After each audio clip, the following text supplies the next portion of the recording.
So দেখো বলতেছে কে এর কোন মানের জন্য একটা সমীকরণ দেওয়া আছে x square minus six x plus K is equals to zero. সমীকরণের মূলদয় সমান হবে।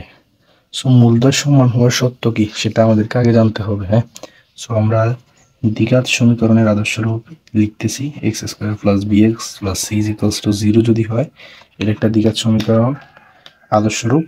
সো এইটাতে যদি মূলদয় সমান হয় তাহলে সেটা সত্য কি, সেটা সত্য হচ্ছে নির্ণায়ক বা পৃথায়ক, নির্ণায়ক বা পৃথায়ক হচ্ছে তোমার জিরো হবে। সো নির্ণায়ক জিনিসটা কি, নির্ণায়ক জিনিসটা ডি ইজ ইকুয়ালস টু হচ্ছে b square minus four a c. So b square minus four a c is equals to কি হবে বলো তো, জিরো হবে। কখন? মূলদয় সমান হলে। মূলদয় সমান হলে নির্ণায়ক বা পৃথকের ভ্যালুটা জিরো হবে। তো এখানে নির্ণায়ক বা পৃথক বের করো। এখানে দেখো বিটা হচ্ছে মাইনাস সিক্স, আমাদের এখানে বি কত, মাইনাস সিক্স, ঠিক আছে। আর এ কত, এ হচ্ছে তোমার ওয়ান, আর সি কত, সি হচ্ছে কে।